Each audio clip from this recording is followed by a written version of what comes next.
गुरुजी प्रदीप मिश्रा जी हमेशा हम सभी के जीवन को समृद्ध और शिव भक्ति की ओर हमारे मार्ग को प्रशस्त करने का कार्य करते हैं।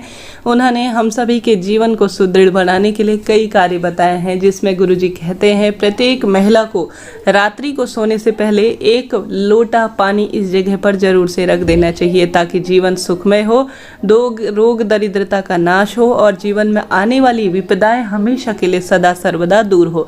आजकल होता क्या है, भागी के समय में हम कहीं ना कहीं कुछ ना कुछ अपने दायित्वों का निर्वाह करने के लिए कुछ गलतियां कर देते हैं, जिसका खामियाजा कह लीजिए या कुछ ना कुछ जो है परिणाम किसी न किसी स्वरूप से ग्रह दशाओं पर पड़ता है, हमारे जीवन पर पड़ता है।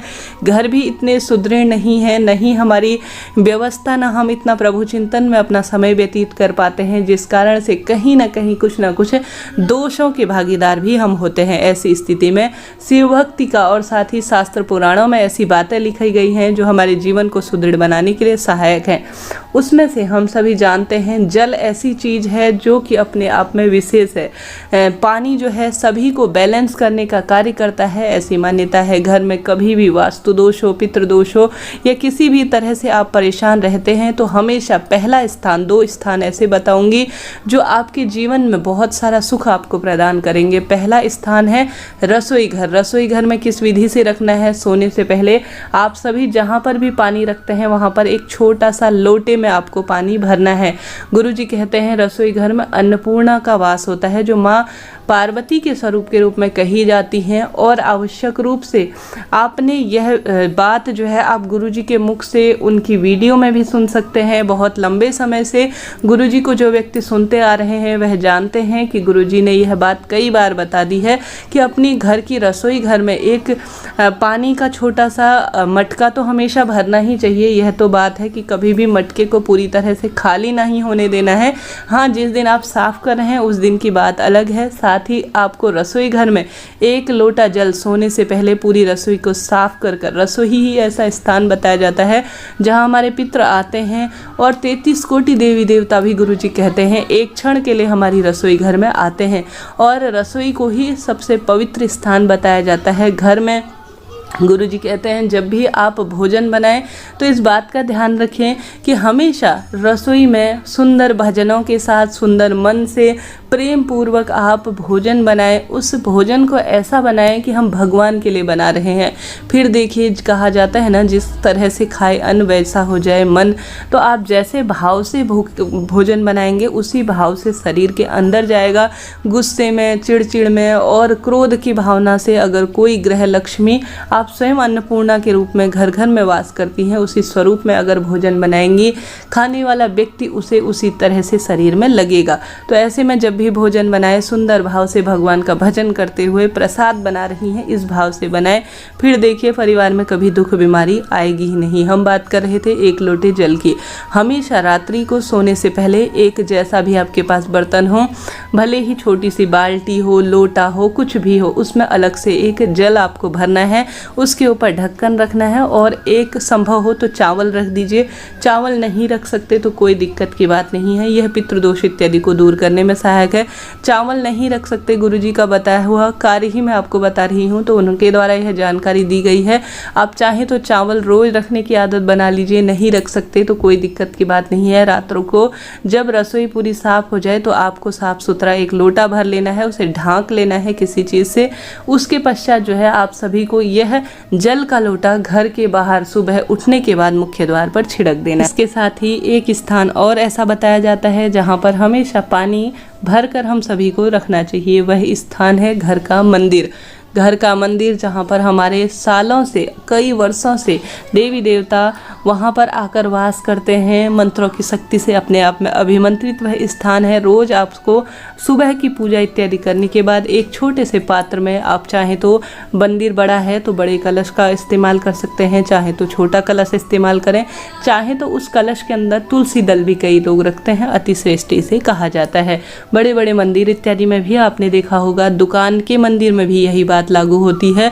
आपको अपने घर के मंदिर में भी सुबह पूजा इत्यादि करने के बाद एक छोटा लोटे में पानी भरकर या गिलास में भरकर रखना चाहिए। पूरे दिन इसे छोड़ देना चाहिए ऐसे के ऐसे। जब शाम के समय आप पूजा करने के लिए दोबारा से मंदिर में जाएं तो आप सभी को क्या करना है कि उस जल के लोटे को जो आपने सुबह रख रखा है भगवान के आगे, भगवान के स्पर्श से, मंत्रों की शक्ति से अभिमंत्रित होकर भगवान के सुगंध से, भगवान उसे सुगंध के द्वारा ग्रहण करते हैं। उसके बाद जो है वह दिव्य जल अपने आप में पवित्र हो गया है और घर के सभी वास्तु दोष, पितृ दोष और घर में कुछ ऐसे चीज़ें होती हैं जो अपूर्ण अर्थात पूर्ण रूप से बैलेंस नहीं हो पाती, कहीं ना कहीं हमारा वास्तु दोष खराब है या कुछ भी वास्तु से संबंधित परेशानी है, तो जल जो है इन सभी को बैलेंस करने का काम करता है। ऐसे में उस जल को लेकर आप सभी को शाम के समय पूरे घर में उसका छिड़काव कर देना चाहिए और अपने घर के ही गमले में इसे छोड़ देना चाहिए। ऐसी मान्यता है।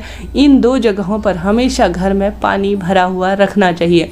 मंदिर में पूजा करने के बाद शाम के समय आप सभी को भगवान की नित्य नियमित जैसे आप पूजा करते हैं उस विधि से करें। उसके पश्चात एक छोटी सी जो भी आपने लोटा अभी तक यूज़ किया था उसे धोकर पूर्ण रूप से साफ सुथरा सा पानी रात भर के लिए आपको और रखकर छोड़ देना है। इसी तरह से यह प्रक्रिया रोज आप सभी को दोहरानी चाहिए। चाहे तो इस जल को भी घर के मुख्य द्वार पर छिड़क सकते हैं, कोई दिक्कत की बात नहीं है, अति श्रेष्ठ रहेगा। साथ ही यह जल भी जो है जो हमारी रसोई घर का जो जल होता है उसमें मिश्रित कर कर घर के मुख्य द्वार पर छिड़का जा सकता है। नहीं तो सामान्य तौर पर सुबह शाम आपकी इच्छा है आप इसे किस तरह से यूज़ में लेना चाहें, परंतु इस बात का ध्यान रखें कि लेटरिन, बाथरूम इत्यादि में यह न जाए। यह साफ स्वच्छ पवित्र जल है जो अपने आप में अभिमंत्रित है। इसके पश्चात जो है रसोई घर में विशेष रूप से हम सभी को कम से कम यह नियम बांधना चाहिए। कहा जाता है घर के मुख्य द्वार पर हमारे पितृ रात्रि भर में आकर जो है घूमते हैं या वास करते हैं। साथ ही कई लोग समाज में ऐसे होते हैं जिनकी निगाह भी कुछ गलत होती है। आपकी प्रगति से हाईटोक इत्यादि का डर है, कहीं ना कहीं माने ना माने, परंतु समाज में हम और आप जैसे सीधे लोग बहुत कम होकर आजकल दुष्ट प्रवृत्ति के ज़्यादा हो गए हैं। तो ऐसी स्थिति में प्रत्येक महिला को सुबह के समय घर के मुख्य द्वार पर जरूर से छिड़काव करना ही चाहिए। इससे जो है कई लाभ अप्रत्यक्ष और प्रत्यक्ष रूप से बताए गए हैं। आवश्यक रूप से पुरुष जन जो है बाहर अपनी दिनचर्या में बिजी होते हैं, धन अर्जन में लगे रहते हैं, परंतु प्रत्येक महिला को तो परंपरा आज ही नहीं सालों से चली आ रही है। घर पर देहली पूजन का विधान, देहली में दीपक लगाना और लीपना कई सालों से चला आ रहा था, परंतु अब लीपना इत्यादि तो पक्के घर हो गए हैं। कई गाँवों में अब भी यह परंपरा है, परंतु आप सभी कम से कम शाम को घर के मुख्य द्वार पर एक दीपक लगाएं। घर के मुख्य द्वार पर तुलसी को जरूर से रखना चाहिए। ऐसी मान्यता है कि काल भी उस घर में प्रवेश नहीं करते जिस घर पर मुख्य द्वार पर जलता हुआ दीपक और माँ तुलसी होती है। और घर के द्वार पर हमेशा जल का छिड़काव किया जाता है और घर के मंदिर में हमेशा भगवान को जो भी भक्ता है जो भी भोजन के रूप में बनता है उसका प्रथम हिस्सा गौ माता के लिए निकाल कर और भगवान को भोग लगाकर ग्रहण किया जाता है। कहा जाता है किसी विशेष उपाय, पूजा, आराधना न हो पाने की स्थिति में यह सरल सा कार्य नियम के अनुसार कर लिया जाए तो उस घर की प्रगति होने से कोई नहीं रोक सकता। घर की रसोई में तो माँ अन्नपूर्णा की फोटो लगाना भी काफ़ी शुभ माना जाता है, जो कि सदा सर्वदा आपने देखा होगा कई घरों में भले ही कम पैसा आता है परंतु पूर्ण रूप से वह पैसा सही स्थान पर खर्च होता है, दवाई दुर्घटना में खर्च नहीं होता। उस पैसे का सदुपयोग होते हुए हम सभी अपने जीवन का, उनके घरों का दायित्व का पूर्ण रूप से निर्वाह होता है। परंतु कई घरों में चारों दिशाओं से पैसा आता है परंतु हाय तौबा लगी रहती है। कई कमाने वाले हैं फिर भी पूरा नहीं होता, दुख बीमारी में पैसा खर्च होता है। तो कहीं ना कहीं छोटे छोटे से नियम हैं जिन्हें आधुनिकता के दौर में हम भूल रहे हैं।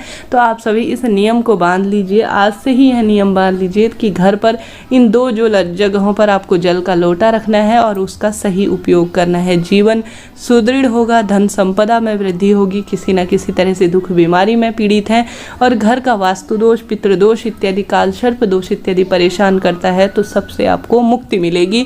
मन शांत रहेगा, पॉजिटिव एनर्जी से घर परिवार भर जाएगा। उपयोगी वीडियो रहा हो तो कृपया लाइक करें, शेयर करें, सब्सक्राइब करें। कुछ भी जानना समझना हो कमेंट्स के माध्यम से पूछिएगा। आपका अपना चैनल है श्री शिवाय नमस्तुभ्यम।